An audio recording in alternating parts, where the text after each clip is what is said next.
Just a really short disclaimer before we get started.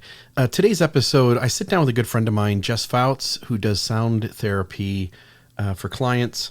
And in the episode, I mention ayahuasca, which I've done before, but I just want to be crystal clear that Jess and her partner, Jacqueline, do not offer or serve ayahuasca. So that would not be something you would want to contact them over.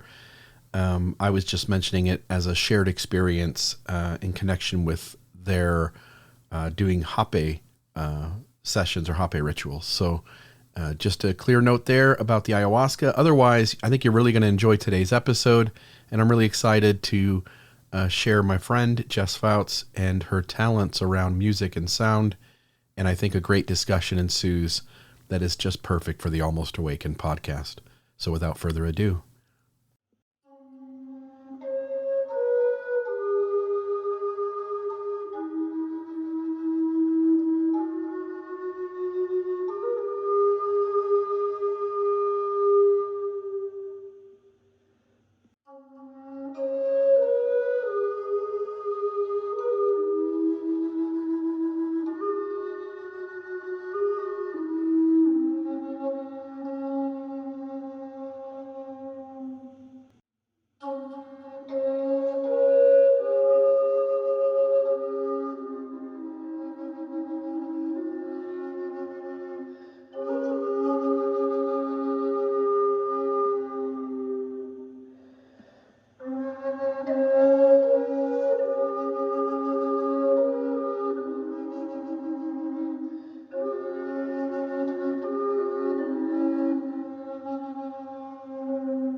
Welcome to another episode of the Almost Awakened podcast. I am one of your co-hosts, Bill Real. Brittany is taking the week off, but I'm here with a good friend, Jess Foutz. Hello. How are you doing? So wonderful. So I've known Jessica for about 6 years, maybe 6.5 years, and we've had a lot of time to spend together over the years. And one of the things I know about Jess is that she deeply loves music. And maybe we should start, Jess, with that, which is, I know you've loved music and it's been an important part of your life, essentially all your life, but maybe let's go back and you share with me and with the audience why music is so important to you. Music has always been a form of healing for me, to be able to escape and really feel the goodness that I am. And I believe in that. And to connect with something bigger than myself. I've always loved being able to just read the lyrics of whoever wrote the song. There was a very inspiring event that happened in their life that caused them to write something so powerful and profound, and it felt to me like I was going back in time and being able to share in that moment with them, and then being able to share that with others through song. So if maybe we start off with, as music became an important part of your life, what were like, I knew you loved to sing. I know that's one of your not only do you love to sing, but I know you're really good at it. But were there certain instruments that you were drawn to kind of in the first half of life? And also maybe talk about how you singing is an important part of who you are.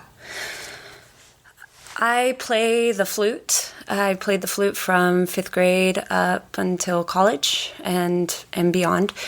And I feel like music is a big part of who I am because that is something that my whole family did.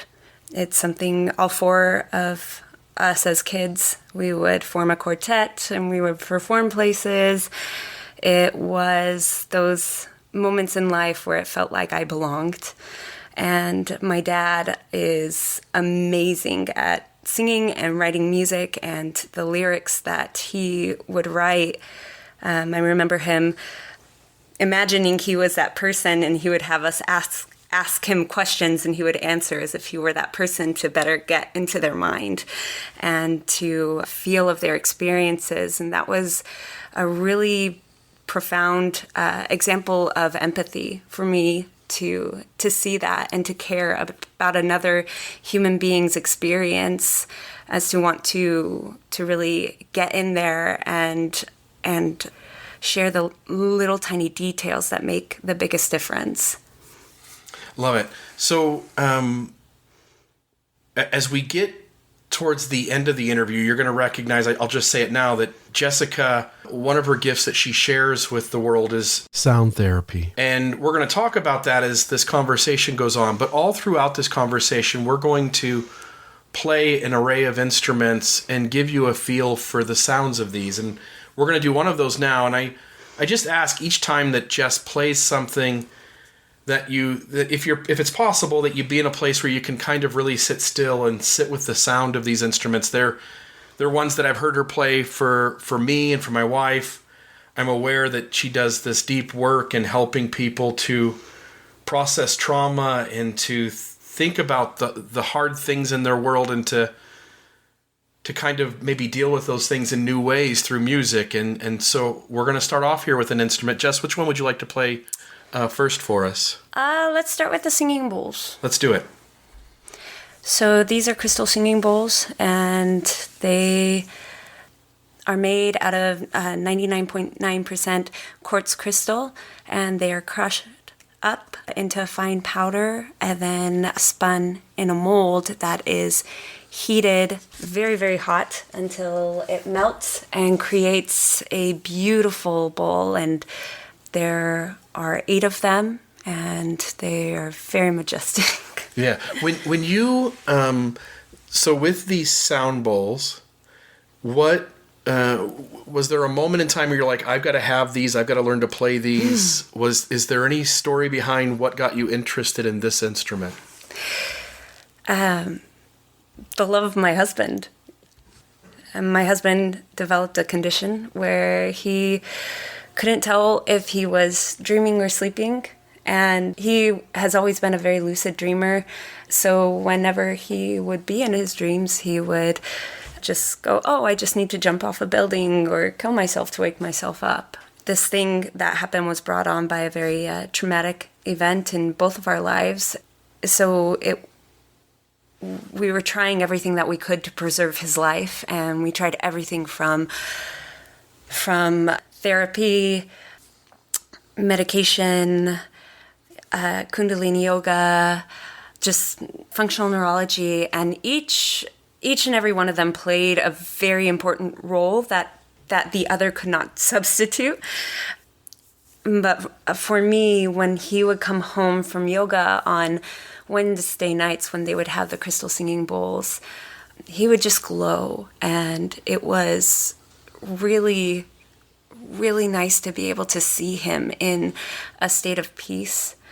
And so I would just look at him, and I thought, if that's the effect that those are having on him, then I need those in my home. So on Valentine's Day that year, I bought him a whole set, and I started taking classes on how to use them as therapy on the body.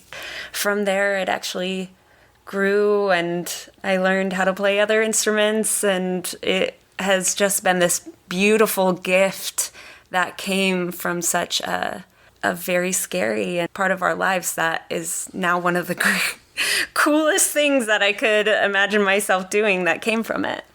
Yeah, I love the story. So your husband has this affliction which keeps him from being able to fully grasp whether he's in reality or whether he's dreaming or whatnot. Mm-hmm. And you, as an act of love to save his life to some degree, learned how to play this beautiful instrument. in order, because you already saw that it was having a positive effect on him. And to me, that's just gorgeous. And so I'm really excited for folks to hear these. He's pretty amazing. So Yeah, he is. he is. Awesome. So I'm gonna let Jess play the sound bowls, and that's what you're gonna hear next.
All right, so remind the listeners, what's the name of this instrument specifically that we just played? The crystal singing bowls. Crystal singing bowls. Mm-hmm.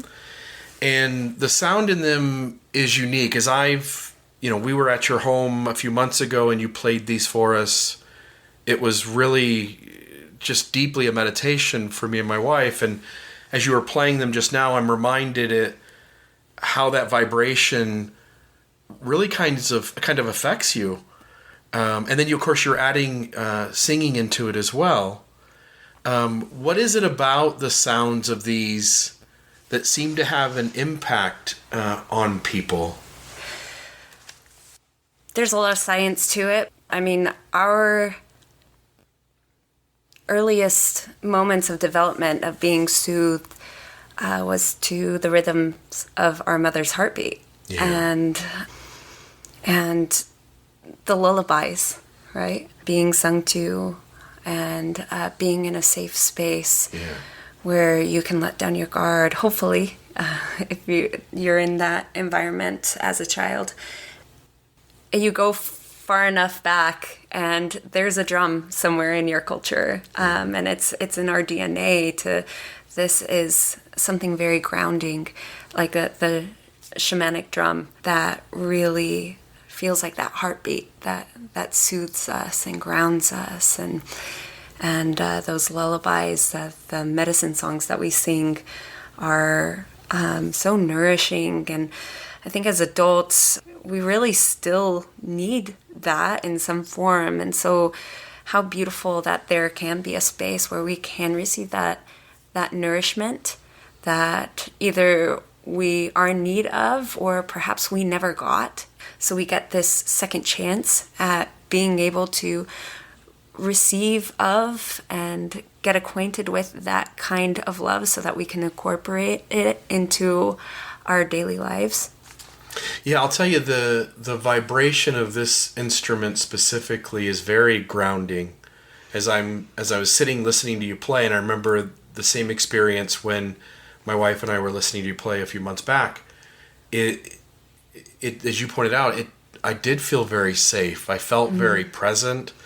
I remember just as I was listening to you play, I noticed that I was smiling. There's something healing to music, but there's something specifically healing to certain instruments. And these, and again, I'm going to ask you the name again one more time of the instrument. Oh, the crystal singing bowls. Yeah, so the crystal singing bowls specifically have this vibration or, I don't want to say bass, but this echo that kind of just oscillation. It's deep inside of you that really does settle you down and calls you to be present, and does have some sort of healing property. And again, I think, as you pointed out, humans have been utilizing music as part of the ritual of our species for as long as we've been human, and almost assuredly before. Yeah. Any other thoughts on this instrument before we move on to something else? I had a thought about what you were just talking about how much it affects our, it just creates this relaxation and just release of the tension that our body is holding. So sound therapy is a form of sensory therapy that utilizes specific frequencies and vibrations to affect the body's nervous system while encouraging healthy emotional processing. One of the principles that it uses is the principle of entrainment, where I am using vibrations that are within the range of healing for the human body. If my body or specific parts of my body or organs are vibrating at a less than optimal rate, they're going to latch on to the other vibration and sync up with it. All of our cells, we have 30 trillion cells that are all vibrating at their own innate frequency. They're designed to respond to sound. They have cilia that responds to sound, and when they feel of these healing vibrations and frequencies, they release nitric oxide, which sends messages to our muscles to relax. It's okay, relax. Kind of like when we receive a deep tissue massage, and it's like afterwards you're like, oh, that feels so good. Everything feels so good. We can't solve problems with the same mentality that created it. If I'm in a state of fight or flight because I'm trapped in it due to trauma, it's really hard to get myself out of that if I'm just processing under stress. And so our clients come with a intention, whether it be a question, a meaningful question they want to explore, some kind of toxic abuse they want to hand back to the abuser to say this was never mine to carry, integrating inner child or fragmented pieces, or taking responsibility for the chaos that we play in our own lives. We're better set up for success when we can approach those things with a filter of love and peace and relaxation, and it puts us in rest and digest, turns on our parasympathetic sympathetic nervous system, which allows for creative problem solving. And it also helps us to be grounded in who we are, to be able to be in touch with that and remember, oh, okay, these are what my principles are. This is the person I want to be. This is the life I want to create for myself. And we're able to see truth for what it is. Just all of that. That's all gorgeous. And I'll share it in the resource notes for this episode. But Jess and I have had recorded conversations before. And I believe it was an early part of the Almost Awakened podcast when we first started the podcast a few years ago. And Jess, you've done training on human development. Remind the listeners, because I know you shared it in there, and I just don't remember the name of the institution that you took your training with. Stages International. Yeah. Yeah. Amazing program. And so you've spent a lot of time, because you and I have had numerous conversations. You understand human development really well, and the things you're speaking to are hitting on that. And it reminds me, and it seems so obvious when you understand, at least in part, kind of evolution and what mechanisms we humans use to regulate. But like you said, like if we're out on the Serengeti and there are predators out there, and in our fear of survival, first off, we're hunting and gathering, and every day is a battle to survive. And there are other threats out there that we run the risk of being the prey to. And so our systems are constantly being threatened, and we're constantly in fight or flight and lizard brain. And our tribes needed mechanisms in order to calm down and be at peace again. We couldn't live constantly in that fight or flight mode. And so human beings very early on learned the gift of music, which you're pointing out was deeply used by human beings, not only to add meaning to their lives, but to regulate their central nervous system and to give them moments to feel safe again.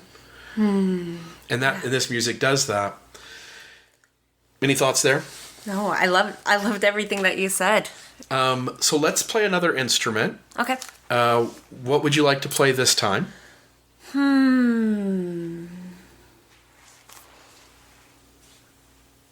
I don't know. You pick. What's the name of this? This is Sansa the Sansala. Sansa the Sansala. And it's called a Sansala? Yeah, it's a Sansala. I named it, named it her Sansa after the Game of Thrones character. Gotcha. I loved it so much because, her transformation story, and then her, what's his name? The Hound. So like, if you would have just gone with me at the very beginning, you would have gone through all of this trauma, these horrible things, little bird. And she looks at him and she says, if I would have gone with you, I still would be a little bird. Yeah. And she becomes this force to be reckoned with by the end of it. And I'm all like, oh, that is a woman after my own heart. I want to describe this instrument to the listeners. I see kind of an oval. Maybe if I were to stretch out my fingers on my hand, maybe about the size of where my wrist meets my hand all the way to the tip of my middle finger, and then from the edge of my thumb extended to my pinky extended, kind of across the width of that. And it's some sort of leather or canvas that's stretched. It's goat skin. Goat skin. It actually broke. It was a fine paper, and I wanted to see if I could fix it. And so I went and got some goat skin, and I reconstructed it. And you did the whole thing where you tightened the goat skin. Yes, I did it all, and I'm so proud of myself. And it's gorgeous looking. And we will have some pictures of this, pictures of these instruments in the resource notes as well, so folks can see these. And then it has a board on top that is fastened to another piece of wood on the other side of this frame.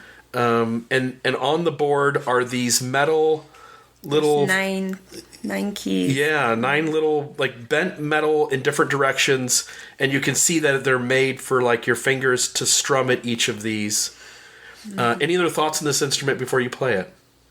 We usually play this to either begin bringing them into deep relaxation or when we're bringing them out. Each of the instruments we choose to, and I say we, I'm talking about my partner in sound, Jacqueline. Yeah, we're very selective of where we place each of the instruments because each one has a purpose in bringing, okay, this one has more of a lighter sound, and so it will begin the process of bringing their mind into relaxation, and then it goes deeper, so that they can go deep internally, and then we gently, song after song, bring them out. Yeah, because bringing them into different brainwave states, it needs to be done very gently. I love it. All right, so folks, I'm gonna let her play this instrument for you, and you can get a feel for this one. And then after this instrument, we'll talk a little bit about the musical therapeutic work that Jessica and her partner are doing.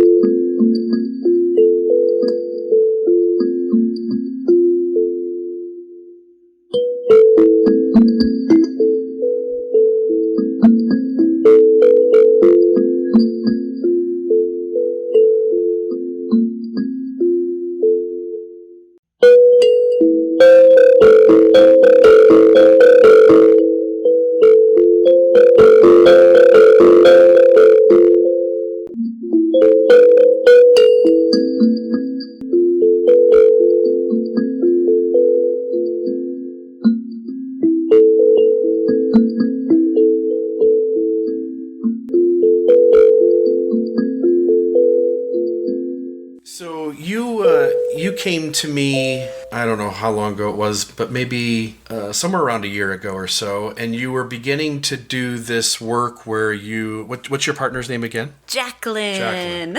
And so the two of you have, she was already doing a lot of therapeutic work, working with clients and helping them process trauma. And and how did she come to get involved with you and decide to bring musical therapy into her practice and have you two partner up? So Jacqueline, I can't say enough good things about her. She is a truly loving and wise person with so much integrity. And I came in contact with her. I was doing a Hape session with some friends, and I got to see this goddess.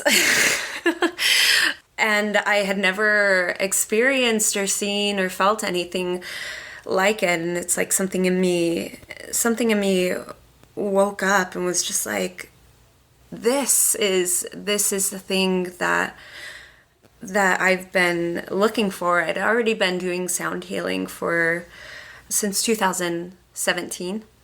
And it was, I can't remember if it was 2020 or 2021. I think it was 2020. Yeah, when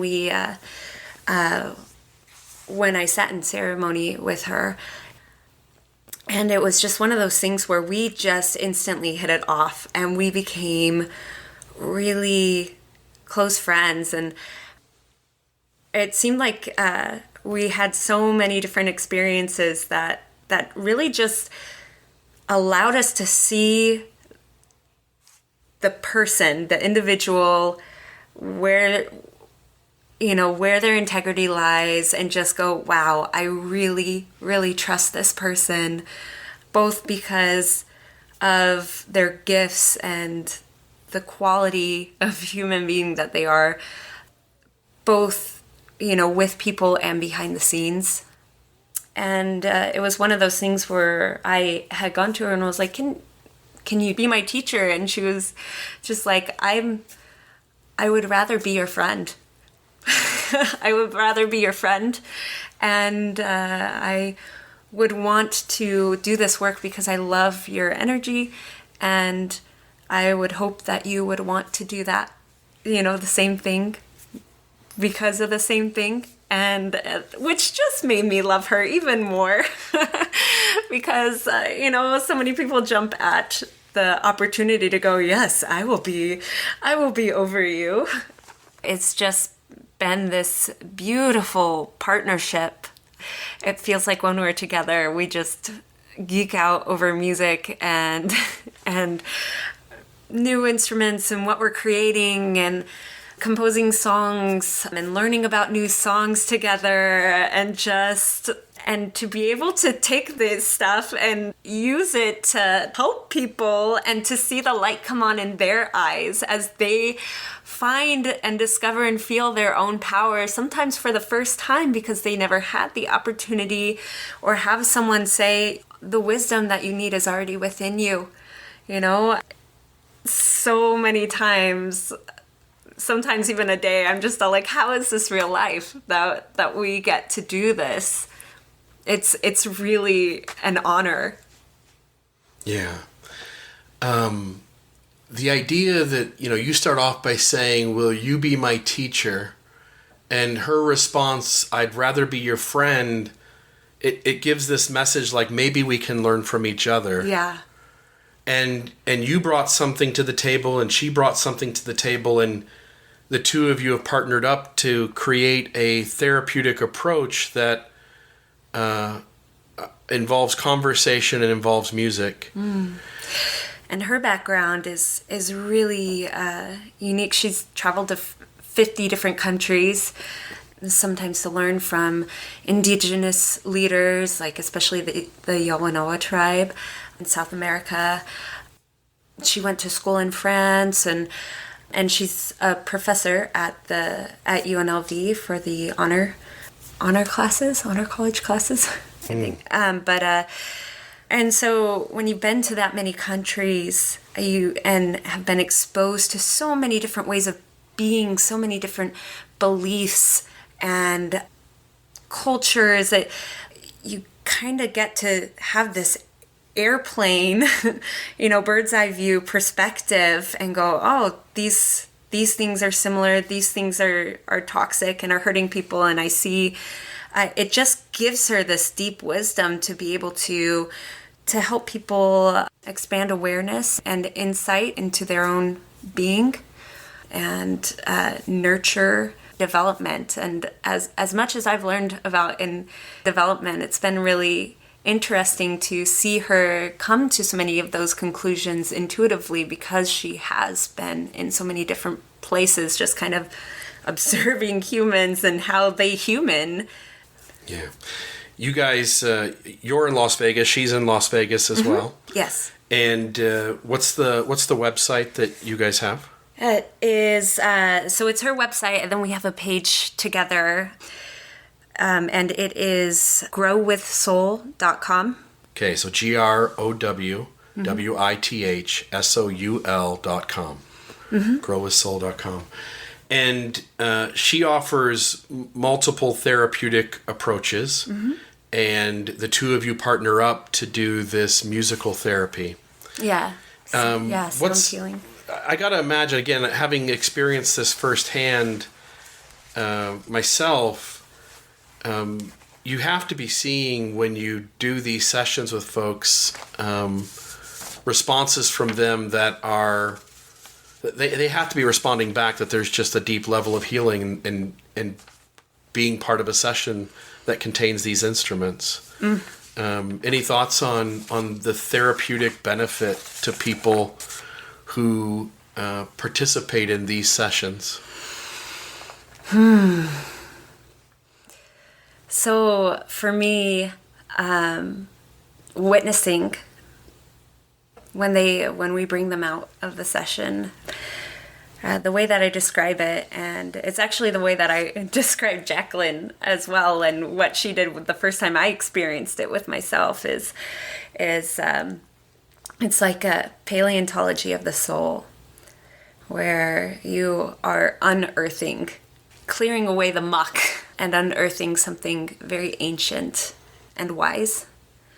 And for the person, it feels like sometimes it can feel like a birthing process.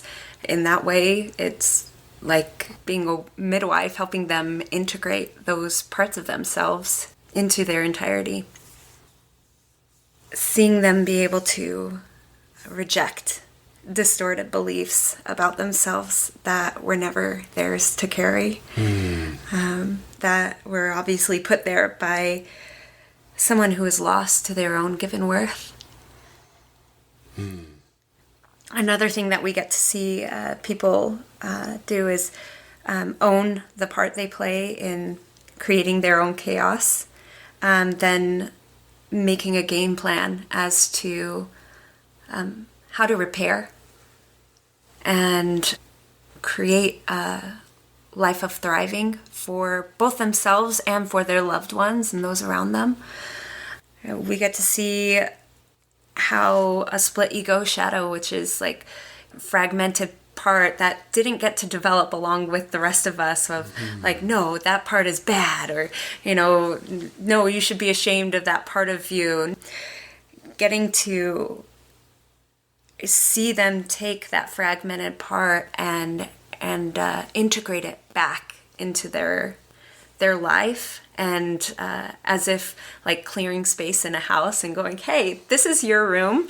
Instead of being out in the rain malnourished, I'm going to bring you in the house, and I'm going to give you a room, and you get to operate and have a voice along with everybody else at the table, and we're going to nourish you until you are plump and no longer ribs exposed, you know, those for those pieces of ourself, and really get to feel self-love and care. And we get to hear of their experiences with the sacred, of something greater than themselves that they get to connect with. And we get to see how empowered they become as they learn to take life's stumbling blocks and turn them into stepping stones, and have those things be the thing that gave them the opportunity to create a fulfilling life that makes them feel like a badass, you know? Like, I did that. And now I'm even cooler than I was before because of it. There's so much of the trauma that human beings carry that goes back into their childhood, and these instruments that have these ancient earthy sounds, I love those two words, really seem, if you, again, I recognizing that the process you guys are using, and again, I haven't been part of one of these sessions, and I'm actually in my head thinking, like, how do I put you and Jacqueline into a space where I would, one, get to enjoy the benefit of that, but also folks that are either here in Vegas or in Southern Utah who are affiliated with our work in the podcast arena, to put them in touch with this therapy. But this process of these sorts of instruments and these sorts of conversations are designed to help people, as you're pointing out, figure out the pieces and parts from long ago that they're carrying around, that maybe they don't need to the degree they do, and maybe not at all. And I think it's a beautiful thing to help people heal. And I'm just not only fascinated, but just really respect the work that the two of you are doing. Thank you. So the next instrument, what is this one called? This is a gong. Yeah. This is, and it looks like almost the exact same size. When I was a kid, there was a show on TV called The Gong Show. And they brought out performers. It was kind of like America's Got Talent, but it was from like the 1980s. Maybe that's actually probably earlier, and these were reruns. But they had a gong, and I'm going to guess that looks like it's about 3.5 feet in diameter. It's 28 inches. 28 inches, so a little less than 3 feet. Mm-hmm. And it essentially looks like a giant cymbal, but it looks more like melted or malleable around the edges. This is a Pisces accent gong, and I I listened to hundreds of of gongs before I came and to this one and found this one, and each one of my instruments, it feels like a relationship, a partnership where it's like it just fills me with life, and with each one I'm like, oh man, it doesn't get cooler than this. But then I play the next one, I'm like, oh, you're your own category of awesomeness. Yeah, the each of these instruments plays such a unique sound, and as you're pointing out, even from gong to gong, they're going to sound different. Oh, and yeah. you've really kind of hand selected these instruments with intention to have the sound be something that resonates not only with you, but something that you see will resonate with the folks that you serve. Yeah, and Jacqueline as well. Her instruments are chosen with Very that same intention. Like she has a beautiful sheepskin drum, and it was made for her by a spiritual teacher from Guatemala, and he uses the money that he makes from them to give to an orphanage. Oh.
How many instruments do you guys utilize in this therapeutic work? A lot. Do you know roughly, is it 10, 20, Oh man, 30 instruments? Let's see. And each time we're not using All of them, the right. same ones because you got to keep it fresh. Yeah. Let's see. We got the bass drone flute. I have an Egyptian tuned flute. We've got drums. We have medicine songs. I have this medicine song book with over 130 medicine songs from all over the world. There's those songs, and there's the gong, there's the crystal singing bowls, there's the Tibetan singing bowls. We got chimes, the tuning forks. I love the tuning forks. They're brainwave tuning forks, Yeah. and so what it does. And we'll play those next. So Yeah. please. Basically, what these are, I'll grab them.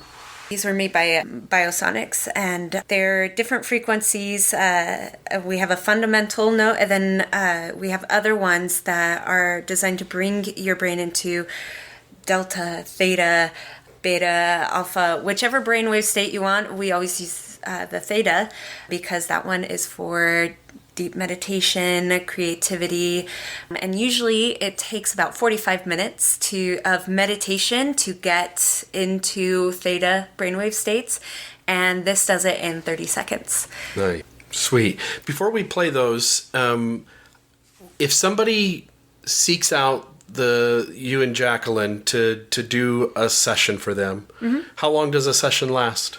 It lasts about 90 minutes for one or two people, and beyond that, it increases to 2 hours. They want Hape, which is a shaman snuff. Like a tobacco that's blown up into the nose, correct? Yeah, I've never done it, but I've been at occasions where folks in the group were doing a Hape ritual. Oh, okay. Yeah, it's a beautiful tool for going deep and for grounding, gaining clarity, releasing, letting go, purging. Sometimes there can be vomiting. It's clearing your system, and it's energetically removing those blockages. And it's a legal mixture of dried Amazonian plants from various vines and seeds, barks, flowers. There are so many different varieties that it comes in, and it's made by shamans. So the ones that Jacqueline has, the majority of them have been given to her by shamans. And they help to restore balance, and it's considered a very powerful teacher. One of the ways that when I first had it, I was really trying to find my place. Like, where do I fit in the universe?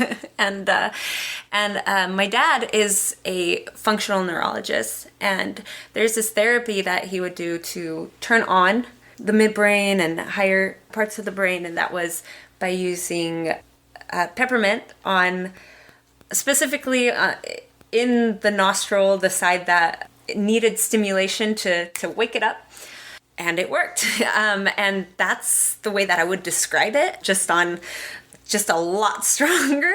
And so you come in with this intention, seeking wisdom from either something greater than yourself or from the wisdom within, and it really is a teacher, both in it gives you exactly what you need, and if you do need to purge, because it is a very good clearing tool, usually that's in the form of crying or sweating.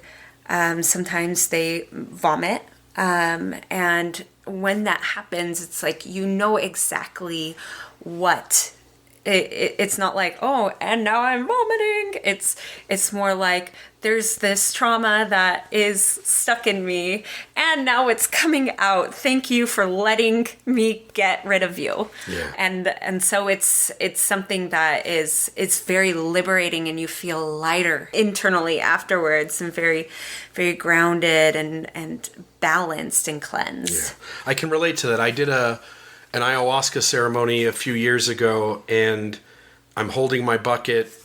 The medicine called me to purge, and when I described the experience to people people were like, "Oh, you're throwing up like crazy. That sounds horrible." And I said, honestly, I was almost happy to be doing it. I was almost happy to be holding my bucket and to be dry heaving and throwing up into it, because my body and brain recognized that I was purging, and it recognized that I was, my body and brain recognized that I was getting rid of something, and that it wasn't just vomiting. It really was something inside me needed to go, and my brain and body knew that this was the way of letting it go. And it may have been metaphorical in my mind, but it was real.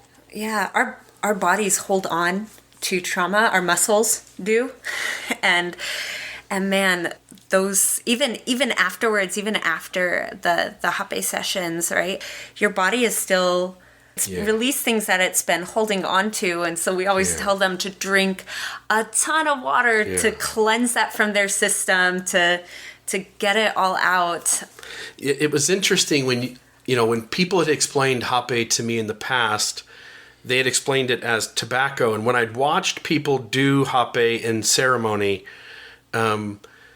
it had an effect on them that was beyond what I would have expected tobacco to have. And so hearing you say like it's more than that, it's a bunch of things. There's multiple ingredients, and they're carefully selected, makes a whole lot more sense to me, having watched those ceremonies take place and seeing people have a spiritual experience when doing that. So anyway, I appreciate learning that from you.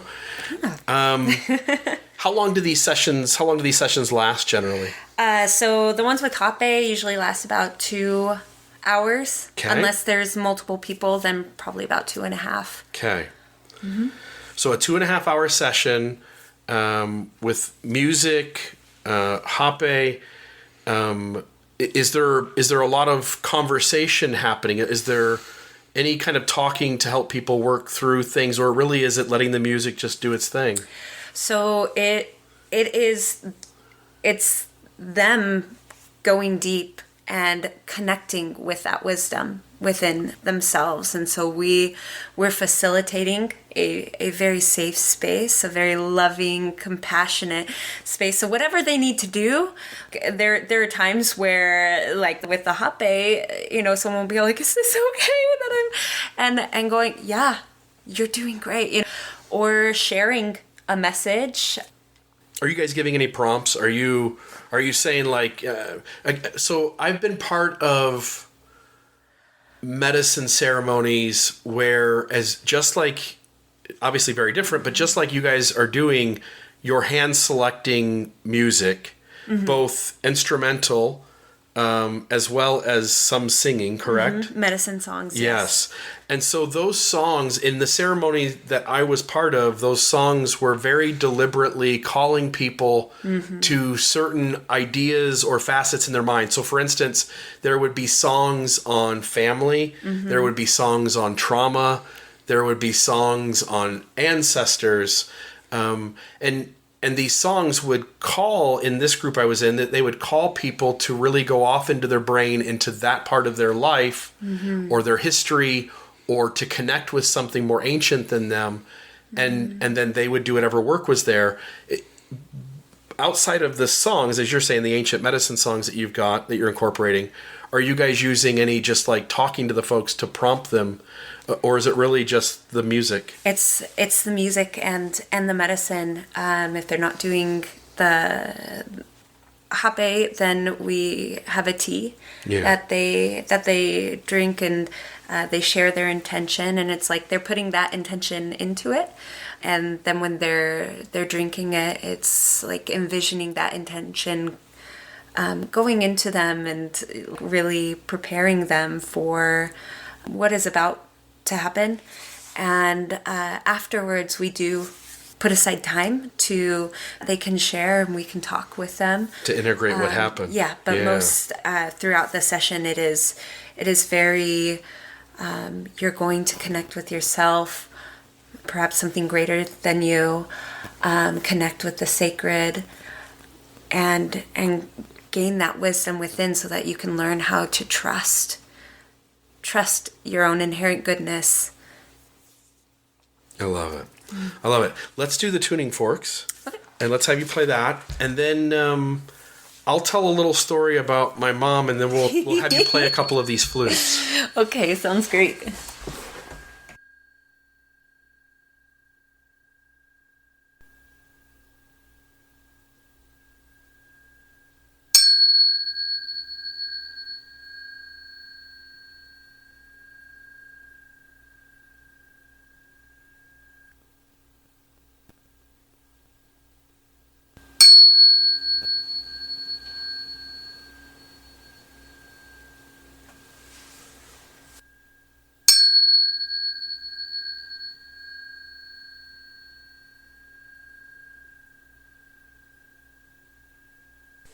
I loved that. So Jess would hit these two tuning forks together and then place them on each one on each side of my ear, and the noise they make, I'm assuming the noise that the microphone's going to pick up is going to be kind of the sound that you hear from them at a distance, but when they're placed really close on each side of my ears, they make a completely unique sound that I did not hear until they were right next to my ears. And then I don't know how to explain it, but my head felt something different. And again, I think it's sort of this call to be present.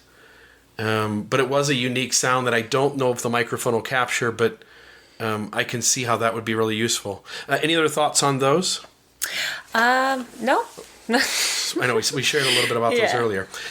So my mom died about 3 or 4 years ago, and she got skin cancer. It ended up, she got treatment for that. It went into remission for a little bit, came back about 6 months later as brain cancer. And it was skin cancer that had moved to her brain. And my mom had stage 4. She essentially, like, she's going to die. There's not any fixing this.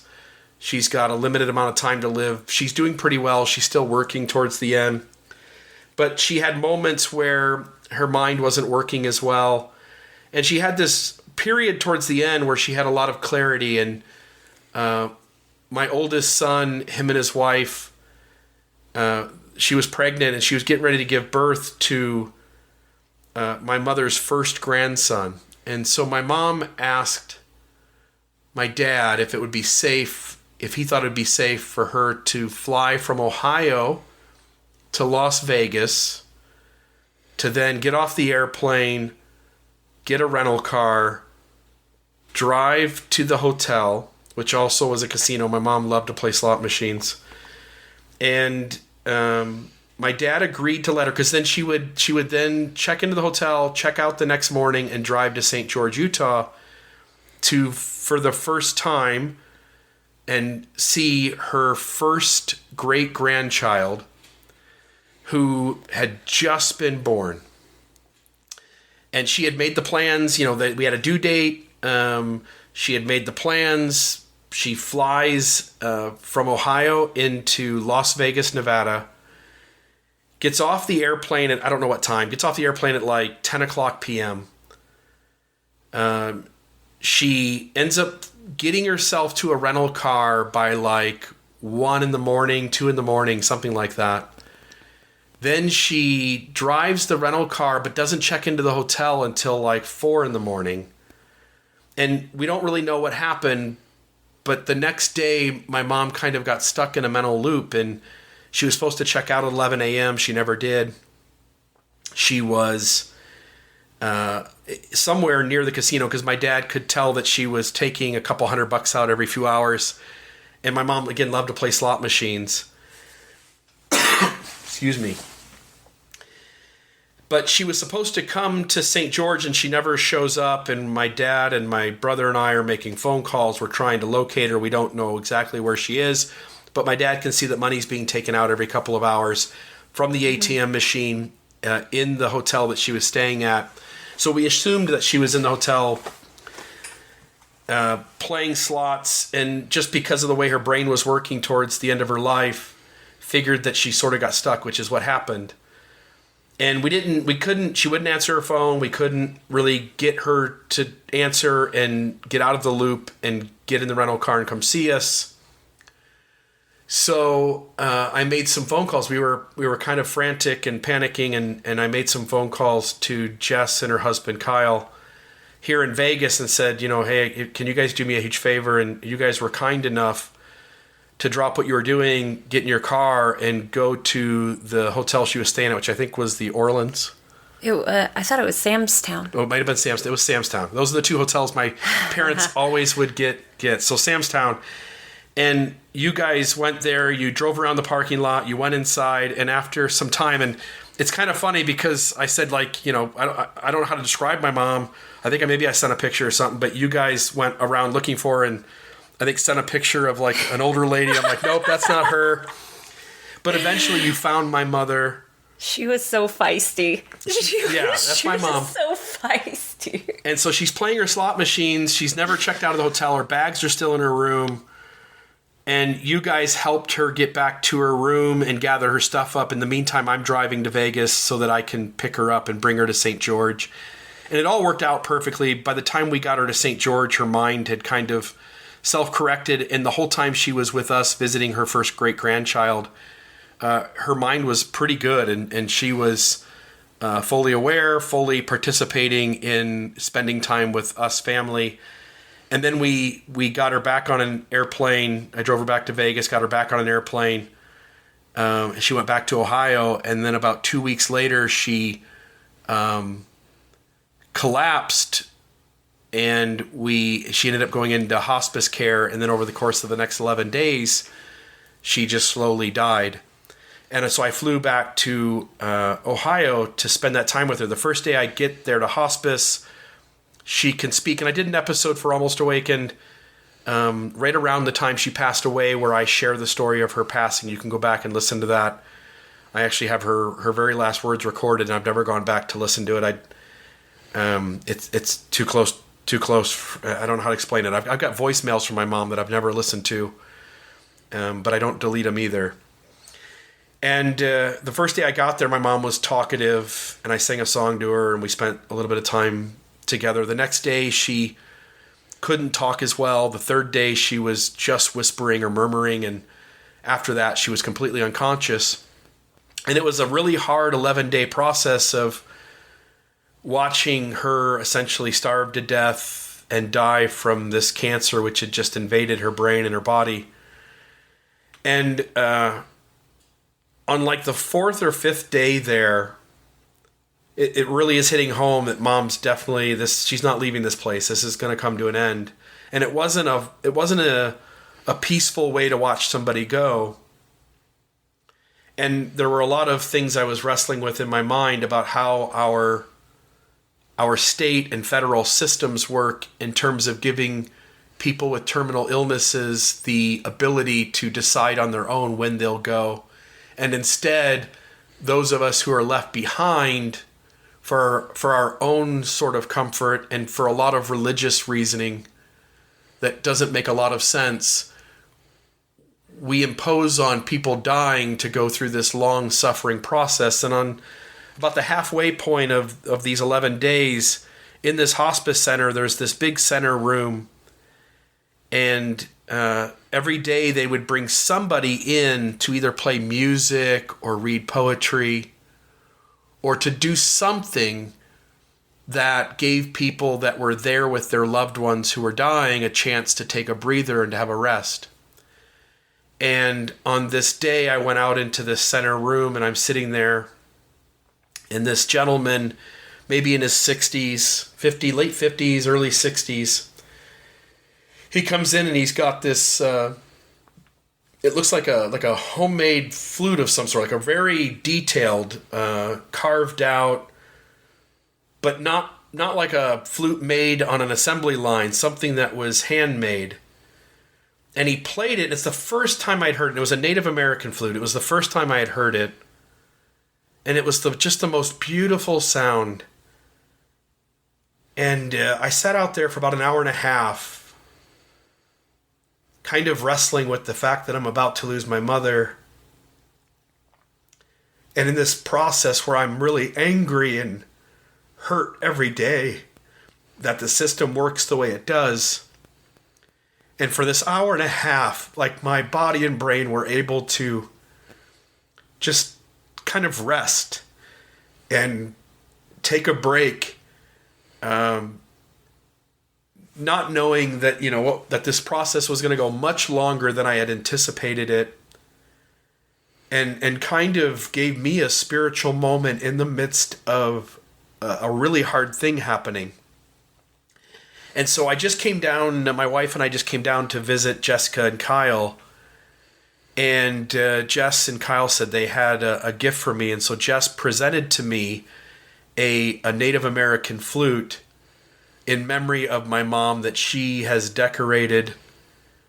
And this flute has, just because of her knowing the situation, her and Kyle having dropped what they were doing and going to kind of rescue my mother, and this flute being played in the process of her dying, all of this just has so much special meaning. And so the next instrument we're going to play for you is a Native American flute. And I'll ask you, Jess, is there any thoughts you have about Native American flutes in general, or this one specifically, or anything else you want to say before you play this really unique instrument? Thank you so much for sharing that. I loved your mom. Yeah. She was. And you said feisty, and if you said if you say describe your mother, I would go, my mom will bend over backwards for the people she loved and cared about. And if you were unhealthy and bumped into her or bumped into others with malice, she would not allow, she would put her foot down and not allow you That's right. to cause any harm to another person. And so when you said feisty, that is a perfect word to describe her. So the Native American flute, they're made with the pentatonic minor scale, and it's really made to be played intuitively and for healing purposes.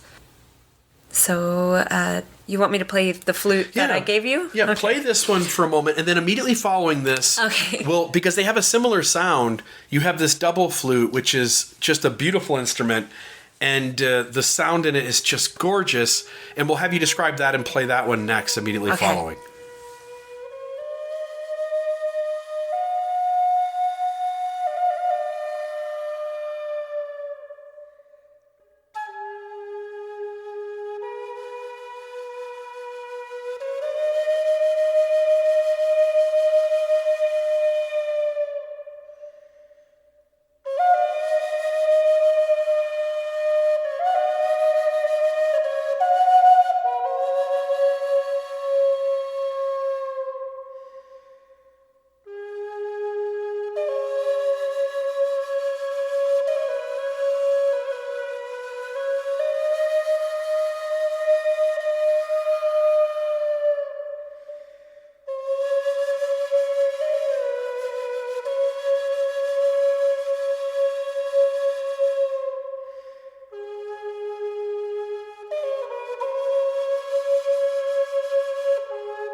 We should probably add, you informed me when you played that for me, when you first presented the flute to me, and the song you just played now, that you had created that song specifically in honor of my mom. Yeah.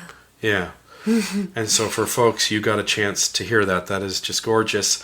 So this next instrument you said is a double flute? Mm-hmm. It's a bass drone flute. A bass drone flute. Yes. And I'm gonna have to take a picture of this when we get done, because this is I think this of all the instruments you've got. It's so cool. Yeah, this one looks so dang. All your instruments look cool, but for its own unique reasons, this one just stands out. It's got kind of this etched in design of a tree whose roots turn into like a DNA strand, and then at the very bottom turns into like a normal tree roots, and it's just gorgeous. The DNA strands are still the roots. Oh, like look at that. Yeah. He burned this into the flute for me. Yeah. It just has so much symbolism for the inner work that we do, and how the effect that sound has on our DNA. And I feel very strongly that plants teach us better about how to be a healthy human being than humans do, just in the way that they grow and they thrive, and breaking those generational cycles that can cause so much inner turmoil, and not only being able to release those things and create a life that allows for thriving, but allowing for future generations that gift as well. How long have you been playing this one? 2 weeks. 2 weeks. 2 or 3 weeks. And you played it for us a little bit ago, and it just sounds so gorgeous. Is there anything else you want to say about this instrument? Oh man, the person who made this, Oscar Rojas, he is a very, very humble spiritual teacher. And he also made my drum. It's a piece of art. It really is a piece of art. And when you see it, it's almost like you could feel him. Just the love and the care and the intention that he puts into his work.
Earlier in our conversation, you were talking about the physical body, and you were I think you mentioned cells.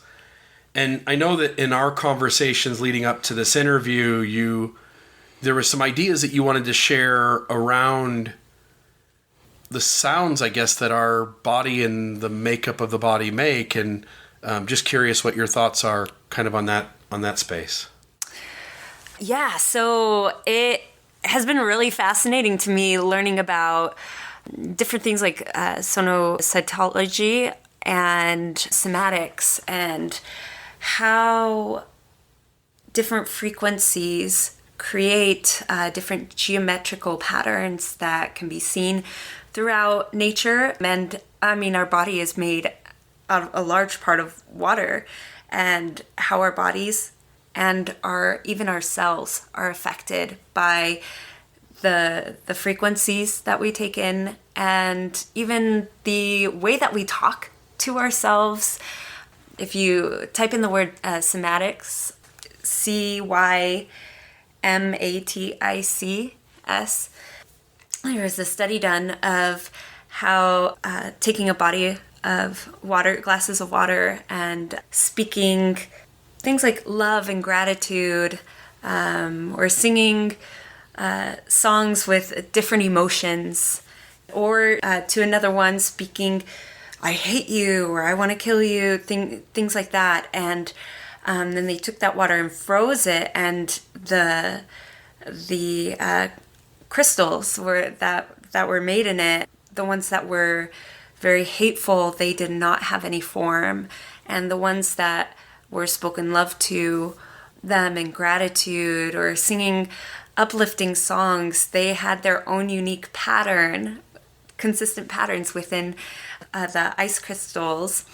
And you find the same thing in sonocytology, which is sound made visible. And whether it be through, it's called a Chladni plate, where Chladni, who was this researcher, he took his violin, played some notes, and had hooked it up to this metal plate and sprinkled some sand on it. And the different frequencies within different notes created a different pattern, what we know as sacred geometrical patterns. And these patterns are found throughout nature. It's just really just yet another confirming thing of the way we speak to ourselves. It really does affect us on a cellular level. It affects us emotionally. It affects us, our mental state. Not that that is the only cause of why someone might be angry or sad or anxious, but we can do some things to help bring back self-love and bring back to ourselves a remembrance of the sacredness that we are. And you have something where you were going to share with us kind of a comparison of healthy cells in our body versus unhealthy cells in our body.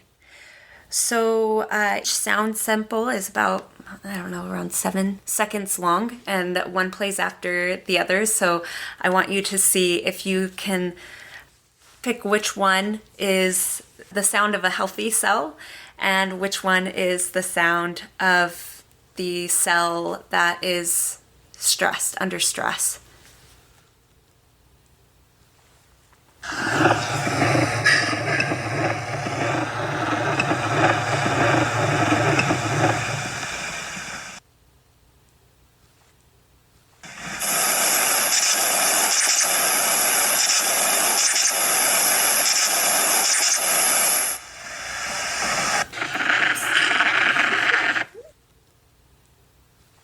Yeah, so when I heard those two sounds, I'm gonna guess the first one was the healthy cell. Mm-hmm.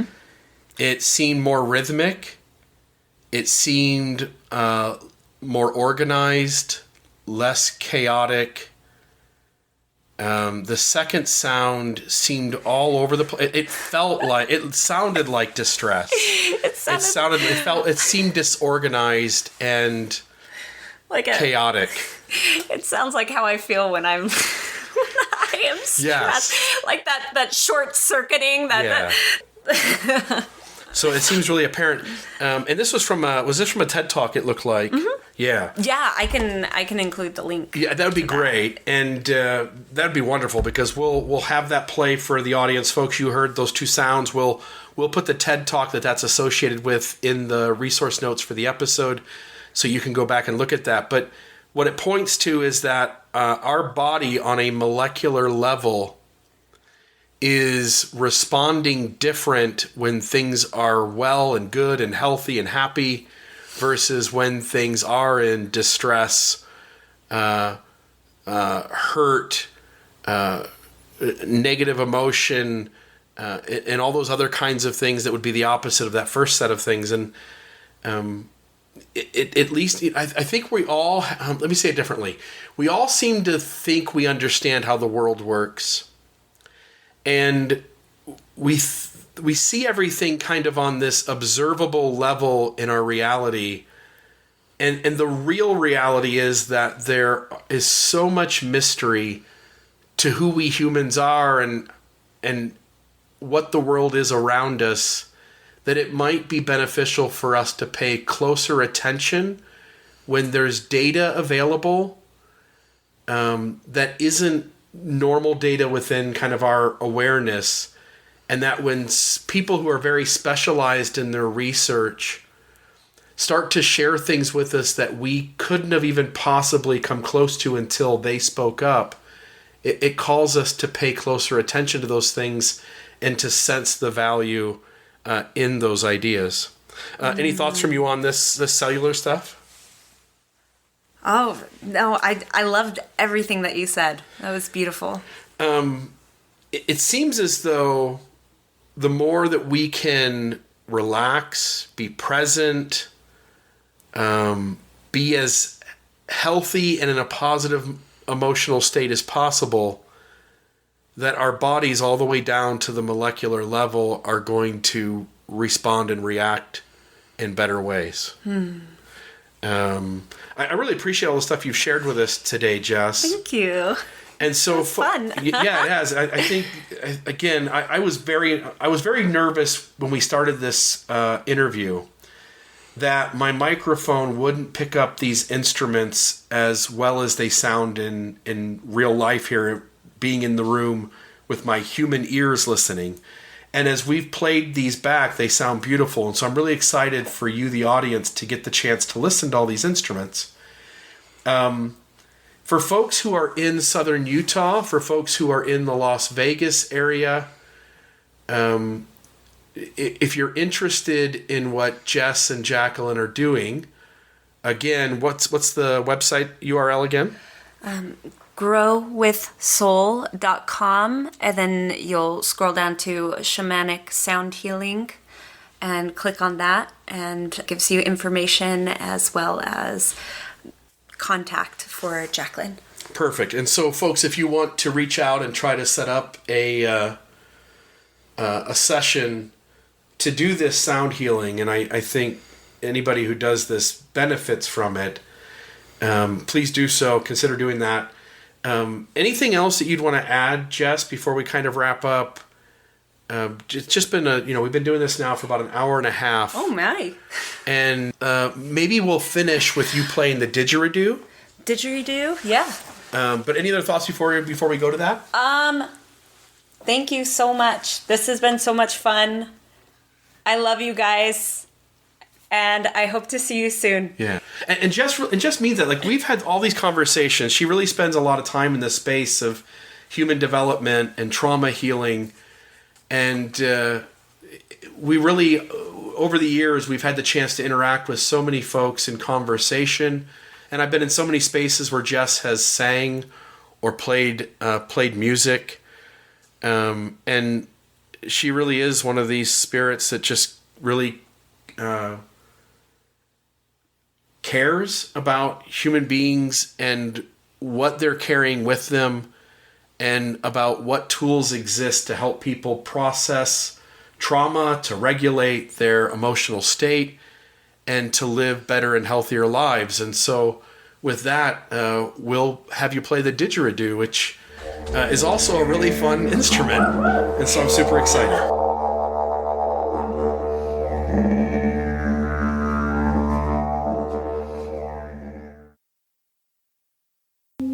And then as one last thing, we're going to play, this is a Tibetan sound bowl. Mm-hmm. And you can maybe already start to hear the echo in it.